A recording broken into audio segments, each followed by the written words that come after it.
మహాగణుడవు మహోన్నతుడవు సర్వోన్నతుడవైన మా ప్రియ పరలోకపు తండ్రి, మీ ఘనమైన శ్రేష్టమైన నామాన్ని బట్టి వేలాది వందనాలు చెల్లిస్తున్నాం. గడిచిన నెలంతా కాచి కాపాడి భద్రపరిచి మరొక నూతన నెలలో మమ్మల్ని ప్రవేశపెట్టారు. మీకు వందనాలు. ఈ నెలంతా కూడా మీ కృపను బట్టి కాపుదలను బట్టి నడిపించండి. వాక్యం వింటున్న మా శ్రోతలందరినీ దీవించండి, దర్శించండి, ఆశీర్వదించండి, ఆరోగ్యము దయచేయండి. కాంపిటేటివ్ ఎగ్జామ్స్ రాస్తున్న బిడ్డలు, ఉద్యోగుల కోసం ఎదురు చూస్తున్న బిడ్డల్ని కనికరించండి. మంచి ఉద్యోగాల్లో బిడ్డలను ఉంచండి. విదేశాల్లో ఉన్న మా బిడ్డల కోసం ప్రార్థిస్తున్నాం. ఆరోగ్యం ఇవ్వండి. డ్యూటీల విషయంలో మీ కాపుదల భద్రత ఇచ్చి నడిపించండి. దూర ప్రాంతాల ఉద్యోగాలు చేస్తున్న బిడ్డలు మీ కృపనివ్వండి. ఈ సహాయాన్ని బిడ్డలకు అందించండి. హాస్టల్లో ఉన్న బిడ్డల కోసం ప్రార్థిస్తున్నాం. డైలీ సర్వీస్ చేస్తూ చదువుతున్న బిడ్డల కోసం ప్రార్థిస్తున్నాం. మీ దీవెన, మీ సమాధానము, ఆరోగ్యమును, శక్తిని, బలాన్ని ఇవ్వండి. అనారోగ్యంగా ఉన్న వారికి ఆరోగ్యము దయచేయండి. గర్భఫలం కావాల్సిన బిడ్డలకు గర్భఫలాన్ని అందించండి. వివాహాలు కావాల్సిన బిడ్డలకు వివాహాలను సిద్ధపరచండి. అన్ని సంఘాల్లో ఉన్న సకల పరిశుద్ధులకు మీ కాపుదల భద్రత ఇచ్చి నడిపించండి. అట్లాగే వేగస్వరూపంలో జరుగుతున్నటువంటి 5 రోజుల ఉపవాస ఉద్యోగ పండుగల కోసం ప్రార్థిస్తున్నాం. ఇది ఈరోజు 3వ రోజు. శ్రేష్టమైనటువంటి కార్యాలు మీరు జరిగించి బలపరచమని, సేవకులను మీ ఆత్మతో నింపి బలంగా వాడుకోమని యేసయ్య పరిశుద్ధ నామంలో అడిగి వేడి ప్రార్థిస్తున్నాము తండ్రి. ఆమెన్. అందరికీ వందనాలండి. నిన్నటి దినంలో మనం కీర్తన గ్రంథం 31వ అధ్యాయం 18వ చరణాన్ని మనం చూసాం. ఈరోజు కీర్తన గ్రంథం 31వ అధ్యాయం 19వ చరణాన్ని మనం చదువుదామండి. నీయందు భయభక్తులు గల వారి నిమిత్తము నీవు దాచి ఉంచిన మేలు ఎంతో గొప్పది. నరుల ఎదుట నిన్ను ఆశ్రయించు వారి నిమిత్తము నీవు సిద్ధపరిచిన మేలు ఎంతో గొప్పది. దేవుని మంచితనాన్ని గురించి ఈ యొక్క చరణం 19వ చరణం మనకి తెలియచేస్తుందండి. ఏంటా మంచితనం అనంటే, తన పట్ల భయభక్తులు గల వారి కోసం దేవుడు దాచి ఉంచుతాడంట మేలు. అలాగే సిద్ధపరిచిన మేలు, దాచించిన మేలు, సిద్ధపరిచిన మేలు. ఆయన మీద మనం ఆనుకోగలిగితే, అది కూడా ఆనుకోవడం అంటే పరిపూర్ణంగా ఆధారపడగలిగితే, ఆ మాటే యెహోవా యందు భయభక్తులు అనే మాట చాలాసార్లు కీర్తనల్లోనూ అలాగే సామెతల్లో కూడా మనం చూస్తామండి. సామెతలు 1:7 అండి. యెహోవా యందు భయభక్తులు కలిగి ఉండుట తెలివికి మూలము అంటున్నాడు. అంటే తెలివి, జ్ఞానము కావాలి అంటే ఆయన యందు భయభక్తులు కలిగి ఉంటే దేవుడు మనకు తెలివిని, జ్ఞానాన్ని ఇస్తాడు. ఆయన యందు భయభక్తులు కలిగి ఉండటం అనేటువంటిది ఆశీర్వాదకరమని చెబుతూ ఉన్నాడు. ఇలా సామెతల్లో చాలా విషయాలు మనం చూస్తామండి. 8:13 యెహోవా యందు భయభక్తులు కలిగి ఉండుట చెడుతనమును అసహించుకునుటయే.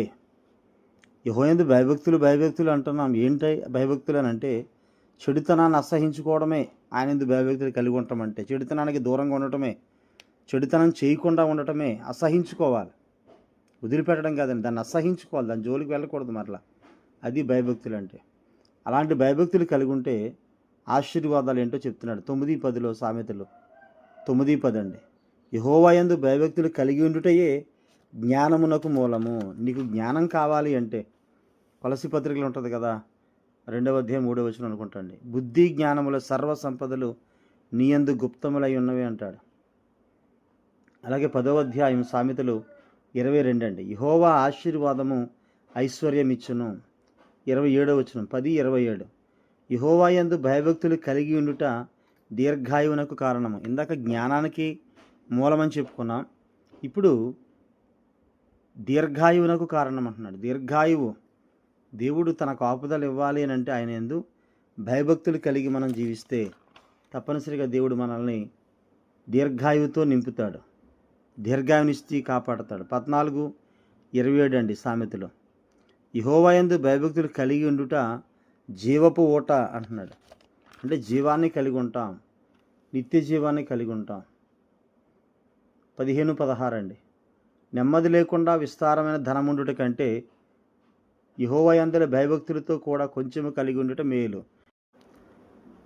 ఆయన యందు భయభక్తులతో ఉండి సంతృప్తికరమైనటువంటి కొద్దిపాటి వాటితో ఉండటమే మేలు అంటున్నాడు.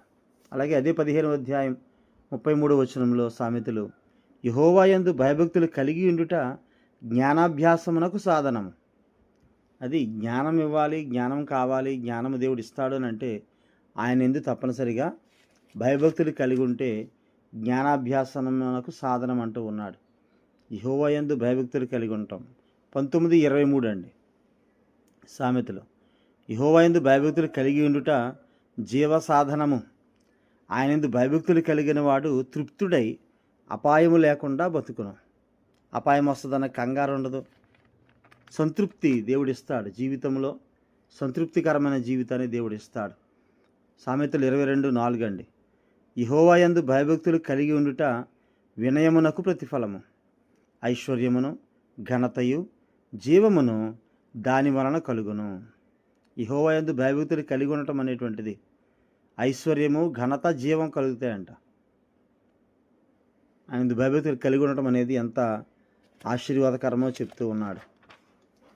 అలాగే మరొక విషయాన్ని మనం చూస్తే అండి, యెహోవా యందు భయభక్తులు కలిగి ఉండటం అనేటువంటిది ఎంత ఆశీర్వాదకరమో చెప్తూ ఉన్నాడు. ఇదే సామెతల్లో మనం చూడగలిగితే ఆయన యందు భయభక్తులు కలిగి ఉండటం అనేటువంటిది దేవుడిచ్చే మహా గొప్ప సాధనమని దేవుడు తెలియజేస్తున్నాడు. 28:25లో యెహోవా యందు నమ్మకం ఉంచువాడు వర్ధిల్లును. భయభక్తులు కలిగి ఉన్నటువంటి నమ్మకం ఉంచడమే. కాబట్టి ఆయన నమ్మిక ఉంచితే ఖచ్చితంగా మనల్ని దేవుడు కాపాడుతాడు, రక్షిస్తాడు. ఆ యెహోవా యందు లేదా నీ యందు భయభక్తులు కలిగిన వారి నిమిత్తం నీవు దాచి ఉంచిన మేలు ఎంతో గొప్పది. అలాగే నరుల ఎదుట నిన్ను ఆశ్రయించువారు అంటే మనుషుల ఎదుట దేవుణ్ణి గొప్ప చేసి దేవుణ్ణి ఘనపరిచేవారిని అని అంటాడు కదా. నన్ను ఘనపరిచే వారిని నేను ఘనపరుస్తాను అంటాడు ఆయన. కాబట్టి ఆయన్ని ఆశ్రయిస్తే తప్పనిసరిగా దేవుడు ఆశీర్వాదాలు, సిద్ధపరిచిన మేలు, దాచి ఉంచిన మేలు దేవుడు మనకు అనుగ్రహిస్తాడు. కొరింథీ మొదటి పత్రిక 2వ అధ్యాయం 9-10 వచనాలండి. కొరింథీ మొదటి పత్రిక 2:9-10. ఇందుని గురించి దేవుడు తన్ను ప్రేమించు వారి కొరకు ఏవి సిద్ధపరిచినో అవి కంటికి కనబడలేదు, చెవికి వినబడలేదు, మనుష్య హృదయమునకు గోచరము కాలేదని రాయబడి ఉన్నది.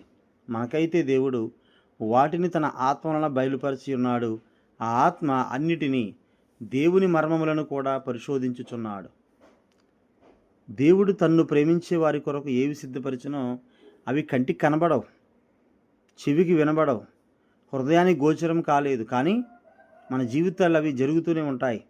కనబడని కొన్ని కార్యాలు దేవుడు సిద్ధపరిచినవి కొన్నిసార్లు మన కళ్ళెదురుగా కనిపించకపోవచ్చు. షద్రకు, మేషకు, అబేద్నెగోలతో పాటుగా దేవదూత రూపంలో ఉన్నటువంటి ఒక ఆయన అక్కడ వచ్చినప్పుడు బహుశా షద్రకు, మేషకు, అబేద్నెగోలు కనిపించుండకపోవచ్చు, కానీ రాజుగారికి కనపడ్డాడు. సో ఇలా దేవుని కాపుదల అనేటువంటిది అద్భుతంగా ఆయన మనకు అనుగ్రహించువాడై ఉన్నాడు. అలాగే ఎఫెసీ పత్రిక 2:7లో మనం చూస్తే అండి, ఎఫెసీ పత్రిక 2:7, 6 నుంచి కూడా క్రీస్తు యేసునందు ఆయన మనకు చేసిన ఉపకారము ద్వారా అత్యధికమైన తన కృపా మహదైశ్వర్యమును రాబో యుగములలో కనుపరుచు నిమిత్తము క్రీస్తు యేసునందు మనలను ఆయనతో కూడా లేపి పరలోకమందు ఆయనతో కూడా కూర్చుండబెట్టెను. దేవుడు మనకిస్తున్న ఆశీర్వాదము, కృపా మహదైశ్వర్యము రాబో యుగాల్లో మనం కనపరచాలి అంటే ఆయనతో కూడా మనల్ని లేపిన అనుభవం మనం కలిగి ఉండాలని చెప్తూ ఉన్నాడు. అలాగే యెషయా గ్రంథం 64:4 అండి.